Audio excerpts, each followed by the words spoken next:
બનાવવા જઈ રહ્યા છે દાળ બાટીની મિક્સ દાળ.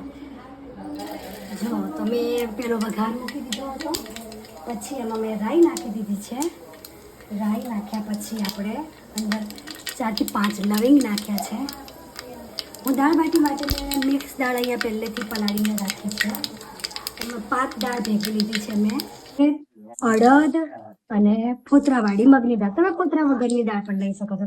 એ 5 દાળો મેં અહીંયા 1 કલાક પહેલા પલાળી મૂકી રાખી હતી, એટલે આપણી સરસ દાળ ગળી જાય.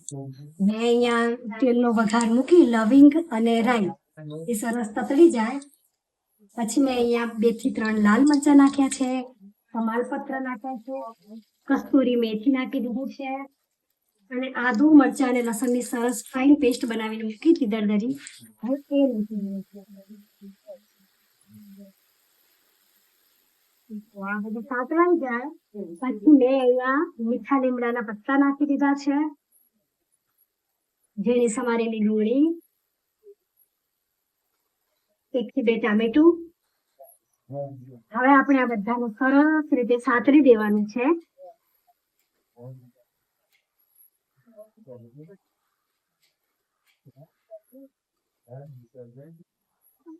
હવે આપણે અંદર સૂકા મસાલો નાખીશું. મેં અહીંયા લસણ ને મરચાંની પેસ્ટમાં મીઠું પહેલેથી એડ કર્યું હતું, એટલે આપણે 1 ચમચી હળદર પાવડર,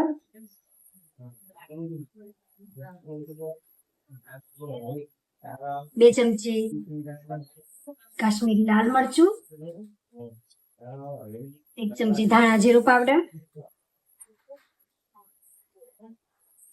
બધાને મિક્સ કરી સરસ આપણે એવી સાતળી લેવાનું છે. જ્યાં સુધી એની સરસ સ્મેલ ના આવે ત્યાં સુધી આપણે એને થોડું સાતળવાનું છે, જેથી કરીને આપણા બધા મસાલા સરસ ચડી જાય.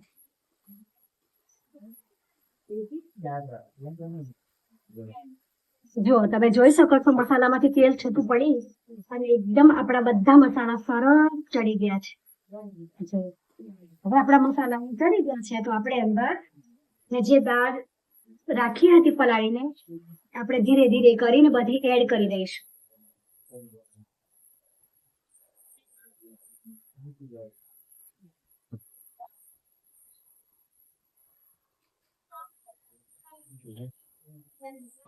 ધીરે ધીરે કરીને બધી દાળ એડ કરી દીધી છે. હવે આપણે આને 2 મિનિટ માટે હલાવી દઈશું. દાળમાં બધા મસાલા સેટ થઈ જાય ત્યાં સુધી આપણે આને હલાવીશું.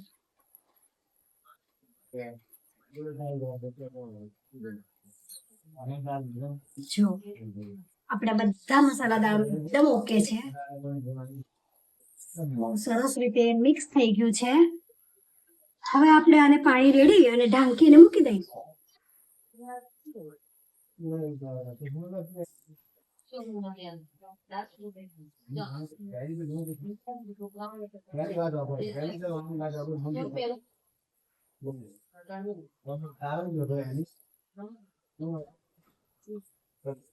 મેં અહીંયા 3 થી દાળની ક્વોન્ટિટી મારી થોડી વધારે છે, એટલે મેં અહીંયા 3 થી 4 ગ્લાસ પાણી નાખી અને દાળને સાતળવા માટે ચડવા માટે મૂકી દીધી છે. જો આપણી દાળ તૈયાર છે. હવે આને આપણે 2 થી 3 સીટી પાડી દઈશું. 2 થી 3 વિસળ આમાં આવી જાય એટલે આપણી દાળ એકદમ તૈયાર થઈ જશે, કારણ કે મેં એને પહેલાથી પલાળી હતી, એટલે આપણે અહીંયા બહુ વિસળ કરવાની લાવવાની જરૂર નથી. તો આપણી દાળ માટે હવે ઢાંકી મૂકી દઈએ.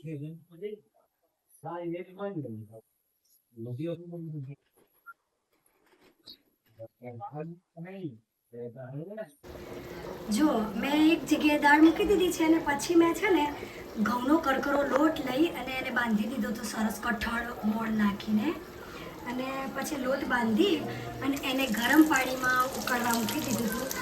સરસ બરાબર નાના નાના બાટા બનાવીને ઉકળવા મૂકી દીધું હતું. અને જ્યાં સુધી ઉકળી ના જાય, બફાઈ ના જાય પાણીમાં, મેં અહીંયા પેલી ફ્રાય કરવાની બાટી બનાવી છે, શેકીની બાટી નથી બનાવી. એટલે આપણે એવી રીતે બાટા સરસ તૈયાર થઈ ગયા પછી બહાર કાઢી અને થોડા સુકાઈ જાય એટલે પાણીમાં બબલ્સ ના થાય, નહીં તો પછી પાણી ઉડે. એટલા માટે મેં બાટા બહાર કાઢી સરસ સુકાવા દઈ અને એને 4 પીસમાં કાપી લીધા. 4 પીસમાં કાપી અને પછી આપણે અહીંયા તેલ મૂકી અને સરસ તળી દેવાના છે. એકદમ ક્રિસ્પી થાય ત્યાં સુધી આપણે એને તળવાના છે. જો વાટે ક્રિસ્પી થવા આવ્યા છે આપણા.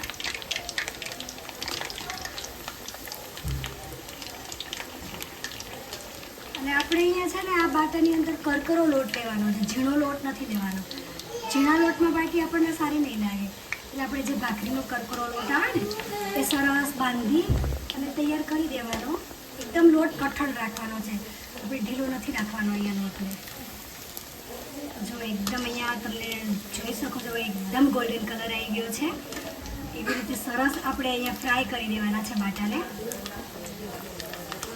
તમે ટ્રાય કરજો, આ બાટી બહુ જ ટેસ્ટી લાગે છે.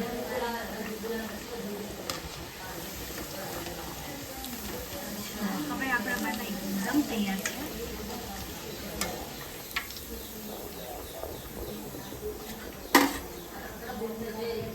તમે જોઈ શકો છો, જો અવાજ પણ બહુ જ ફાઇન આવે છે આનો. બહુ જ સરસ રીતે તળાઈ ગયા છે. જોઈ શકો છો એકદમ સરસ તળાઈ ગયા છે. જો આપણે અહીંયા 2 થી 3 વિસળ લાગી ગઈ છે, એટલે હવે આપણે જોઈ લઈએ કે આપણી દાળ કેવી બની ગઈ છે.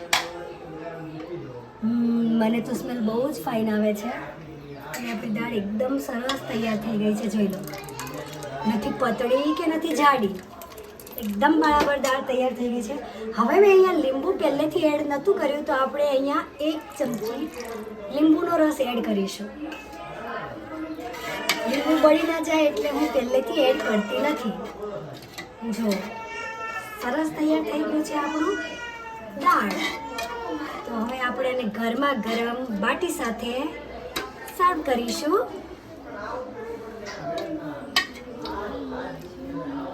મને કમેન્ટ બોક્સમાં જરૂરથી જણાવજો કે તમને મારી દાળ બાટીની રેસીપી કેવી લાગી. જો મેં અહીંયા ગરમા ગરમ દાળ બાટી ચૂરમા સાથે સર્વ કરી છે, અને તમે ક્યાંથી છો એ પણ લખી જણાવજો. જો તમને અહીંયા મારી જોડે કોથમીર નથી એટલે હું નથી નાખી. દાળ બાટી ચૂરમા સાથે સરસ સર્વ કરી છે. અને અહીંયા આપણે બરાબર, જો તમને તીખું ભાવતું હોય તો એકદમ લસણ મરચાંની એકદમ તીખી ચટણી બનાવી છે.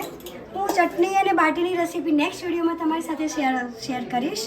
અને જો તમને મારી દાળ બાટીની રેસીપી સારી લાગી હોય, ફ્રાય કરેલી છે, તો મને મારી ચેનલને સબસ્ક્રાઈબ કરજો, શેર કરજો. બાય બાય ગાય.